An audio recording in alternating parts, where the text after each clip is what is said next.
حاجی صاحب نے سوال کیا ہے، کاظمی صاحب فرما رہے تھے کہ اگر مائک دے دیں میں خود ہی بیان کر دیتا ہوں۔ فرما رہے تھے کہ قرآن حکیم میں خداوند کریم اپنے لیے کسی جگہ واحد کا صیغہ استعمال کرتا ہے، کسی جگہ اپنی اکیلی ذات کے لیے جمع کا صیغہ استعمال کرتا ہے۔ تو جہاں پہ جمع کا صیغہ استعمال کرتا ہے وہاں پہ کچھ لوگ کہتے ہیں کہ یہاں صرف اکیلا اللہ ہی نہیں ہے بلکہ اس کے کچھ معاون شامل ہیں، کچھ اور ہستیاں یا کچھ چیزیں شامل ہیں، اللہ اس بنا پہ وہاں پہ جمع کا صیغہ استعمال کرتا ہے۔ یہ میں بارہا اس سے پہلے ویسے مجالس میں بیان کر چکا، لیکن ظاہر ہے اب چونکہ آپ کا سوال ہے تو اب اسی سلسلے میں میں آپ کی خدمت میں پیش کر دیتا ہوں۔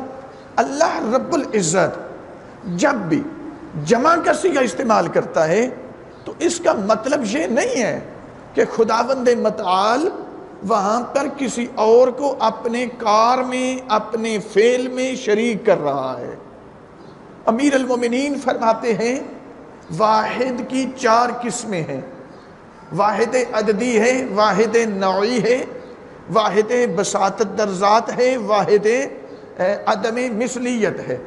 فرماتے ہیں 2 واحد کی قسمیں ایسی ہیں اگر اللہ سے منسوب کی جائیں تو بندہ یا کافر ہو جائے گا یا مشرک ہو جائے گا، اور 2 واحد کی قسمیں ایسی ہیں کہ ایسا اگر اللہ کو نہ مانا جائے تو پھر بھی یا کفر آ جائے گا یا شرک آ جائے گا۔ ایک واحد عددی ہے، یعنی ایسا واحد کہ جس کے بعد کوئی ثانی بھی ہو، ثالث بھی ہو، رابع اعداد کی دنیا میں اگر ایسا ہے تو اس صورت میں یعنی امیر المومنین فرماتے ہیں الا تری انہ کافر من قال ان اللہ ثالث ثلاثہ، کیا تو نے یہ نہیں کا دیکھا کہ اللہ نے اس کو کافر کہا ہے کہ جو یہ کہتا ہے اللہ 3 معبودوں میں سے ایک معبود ہے۔ یہ قوم نصارہ کا عقیدہ ہے کہ جناب مریم بھی معبود، جناب عیسیٰ بھی معبود، اللہ بھی معبود، ان 3 میں سے یعنی اللہ کا ثانی مان لیا۔ تو فرماتے ہیں کہ اگر واحد عددی مانیں گے تو اس طرح۔ اچھا، یا مشرکین مکہ وہ اللہ کی ذات میں شریک نہیں کسی کو ٹھہراتے تھے، وہ اللہ کے افعال میں بتوں کو شریک کہتے تھے یہ بت ہمیں رزق دیتا ہے، یہ بت ہمیں اولاد دیتا ہے، یہ بت ہمیں بارش برسا کے دیتا ہے، اس کے افعال میں شریک کرتے تھے۔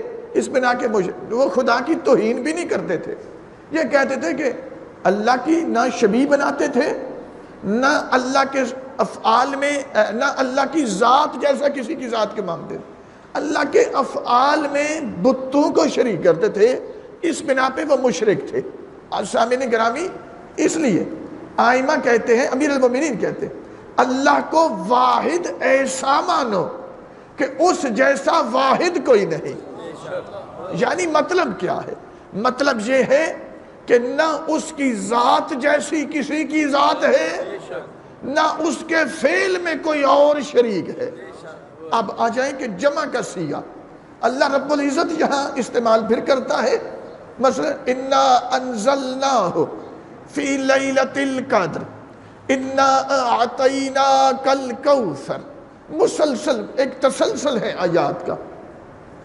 کل شیء احصیناہ فی امام مبین انا ارسلناک شاہدا ومبشرا ونذیرا، ہم نے تمہیں ارسال کیا، ہم نے امام مبین میں ہر چیز کا علم رکھا، ہم نے قرآن کو لیلۃ القدر میں نازل کیا، حبیب ہم نے تمہیں کوثر کی شکل میں بطول عطا کی۔ جمع کا صیغہ واحد متکلم کا صیغہ ہے، واحد ہے، احد ہے، متفرد ہے، صمد ہے، لم یلد ولم یولد، پر جمع کا صیغہ اپنی اکیلی ذات کے لیے اللہ استعمال کرتا ہے۔ وجہ کیا ہے؟ وجہ یہ ہے کہ اللہ جمع کا صیغہ اس لیے استعمال نہیں کر رہا کہ اللہ کے ساتھ کچھ اور بھی شامل ہیں جہاں جمع کا صیغہ اگر یہ ہے تو پھر مجھے یہ بتائیں امام مبین کل شیء احصیناہ فی امام مبین، ہم ہی ہیں جنہوں نے امام مبین کے سینے میں ہر چیز کا علم رکھا۔ امام مبین کے سینے میں رکھا جا رہا ہے، رکھنے والا جمع کا صیغہ ہے۔ اگر اللہ کے ساتھ کوئی اور ہے تو یہ بتائیں، آیا اللہ کے ساتھ خود امام موجود ہے اور اللہ کے ساتھ مل کر اپنے سینے میں رکھ رہے؟ یعنی عقلی طور پر آپ دیکھیں تو صحیح، امام مبین کے سینے میں رکھا جا رہا ہے، یا پھر اِنَّا أَرْسَلْنَاكَ شَاهِدًا، حبیب ہم نے تمہیں شاہد بنا کر ارسال کیا۔ اگر محمد و آل محمد اس میں شامل ہے تو کیا مطلب ہے؟ اللہ اور نبی خود مل کر کہہ رہے ہیں کہ ہم تمہیں ارسال کر رہے ہیں، تو نبی اپنے آپ کو خطاب کر رہے ہیں، اپنے آپ کو زمین پر ارسال کر رہے ہیں؟ نہیں، نبی وہ ہے جن کو ارسال کیا جا رہا ہے، ارسال کرنے والی ذات اور ہے۔ امام مبین وہ ہے جس کے سینے میں علم رکھا گیا ہے، رکھنے والا کون ہے؟ جس میں رکھا گیا ہے وہ کون ہے؟ دوئیت تو ہوئی نا، فرق ہوا۔ اب آ جائیں تھوڑا سا مطلب اور واضح کر دیتے، جب جمع کا صیغہ ہے تو اس کا مطلب، اچھا امیر المومنین نہج البلاغہ کے اندر فرماتے ہیں اور توحید صدوق کے اندر، میرے پانچویں مولا، میرے چوتھے مولا صحیفہ کاملہ کے اندر یہ دعا فرماتے ہیں، پروردگار تو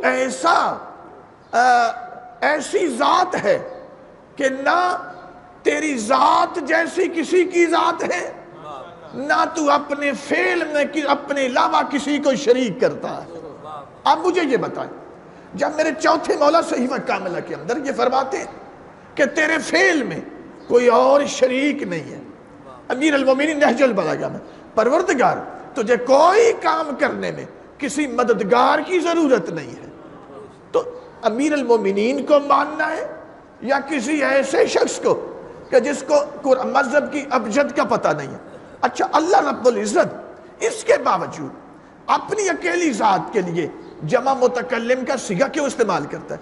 یہ پورا قرآن پڑھنے میں آپ کو ایک کلیہ دے رہا ہوں، اللہ جب بھی جمع کا صیغہ استعمال کرتا ہے کب کرتا ہے؟ وہاں کرتا ہے جب دیکھتا ہے کہ مد مقابل اس دنیا کے اندر کچھ باطل قوتیں ہوں گی جو اس کے مد مقابل آنے کی جرت کریں گی۔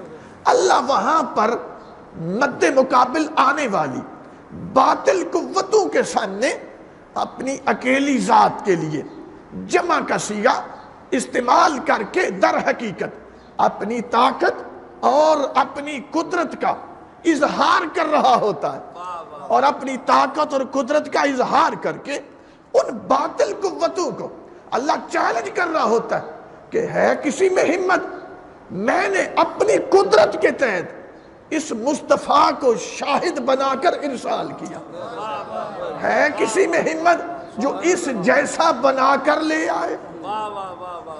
یہاں پر یا کل شیء احصیناہ فی امام مبین، ہم نے اس میں امام مبین کے سینے میں ہر چیز کا علم رکھا، جمع کا صیغہ، چونکہ اللہ جانتا تھا باطل قوتیں آئیں گی، امام کے علم کی نفی کریں گی کہ یہ پتہ ہے یہ کوئی نہیں پتہ۔ بعض اوقات تو ہر چیز جان لیتے ہیں، بعض اوقات گھر کے اندر چھپی ہوئی کنیز کا پتہ نہیں، یہ ہے نا جی، بعض مکسرین بھی ایسا کرتے ہیں، تو نہ میں مکسرین کو چھوڑوں گا نہ میں نصیری کو چھوڑوں گا۔ میرے باپ میرے محترم، جیسے میں نصیری اور غالی پہ لعنت کرتا ہوں، میں نہیں کرتا، میرا مذہب کرتا ہے، میرے مولا کرتے، ویسے ہی ہمارے مولا ہمارا مذہب مکسرین پہ بھی کرتا ہے۔ کیوں؟ ہمیں کوئی پتہ ہے، اللہ جانتا تھا باطل قوتیں آئیں گی، امام کی شان میں تقصیر کریں گی، اس لیے اللہ نے وہاں جمع کا احصینا واہ جمع متکلم کا صیغہ اور فعل ماضی جمع متکلم کا صیغہ استعمال کر کے اللہ نے کہا ہے کسی میں ہمت جو اس جیسا امام بنا کر لے آئے جس کے سینے میں ہم نے اپنی قدرت کے تحت علم ہر چیز کا رکھ دیا ہے۔ آپ توجہ فرمائیں صاحب، اللہ نے جب اپنے نبی کو اوپر سے نیچے بیچنا تھا جمع کا صیغہ استعمال کیا، یا ایھا النبی انا ارسلناک شاہدا ومبشرا ونذیرا، اوپر سے نیچے آنا تھا جمع کا صیغہ، چونکہ جانتا تھا آگے باطل قوت ہے۔ لیکن معراج کی رات جب اسی نبی کو اللہ اوپر بلا رہا ہے تو اب جمع کا صیغہ نہیں ہے، بلکہ کیا ہے؟ سبحان الذی اسری بعبدہ، پاک ہے وہ ذات جس نے اپنے نبی کو سیر کرائی. اب جمع کا نہیں، واحد مذکر غائب کا صیغہ ہے. کیوں؟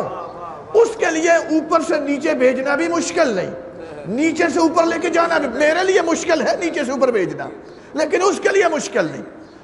لیکن سامعین، اللہ جب نیچے سے اوپر بلا رہا ہے معراج کی رات، واحد کا صیغہ استعمال کر رہا ہے، اوپر سے نیچے بھیج رہا ہے، جمع کا صیغہ استعمال کر رہا ہے. وجہ کیا ہے؟ وجہ یہ تھی کہ جب جہاں باطل قوتیں مد مقابل آ سکتی تھیں، وہاں جمع متکلم کا صیغہ استعمال کر کے اپنی طاقت اور قدرت کا اظہار کیا ہے اور چیلنج کیا ہے. کسی نے ہمت ہے اس جیسا بنا کر لے آئے جسے ہم نے اپنی قدرت کے تحت شاہد پہلے بنایا، ارسال بعد نے کیا ہے. لیکن جب معراج کی رات بلایا تو سبحان الذی اسری بعبدہ لیلا من المسجد الحرام الی المسجد الاقصی. پاک ہے وزاد جو اپنے نبی اپنے عبد کو راتوں رات لے گیا سیر کرانے کے لیے. وہاں واحد کا صیغہ ہے، وہاں جمع کا نہیں. کیوں؟ اس لیے کہ جو نبی اوپر اٹھتے چلے جا رہے تھے، باطل قوتوں کا وجود مٹتا چلا جا رہا تھا. اوپر جانے والے یا بلانے والا تھا یا جانے والے تھے، وہاں باطل قوت کوئی نہیں. اس لیے واحد کا صیغہ. لیکن جب نیچے بھیجا تو باطل قوتیں آگے بہت سی تھیں، اس لیے اللہ رب العزت نے جمع کا صیغہ یہاں پر استعمال کیا. انشاءاللہ اللہ رب العزت ہمیں اس کو سمجھنے کی توفیق عطا فرمائے.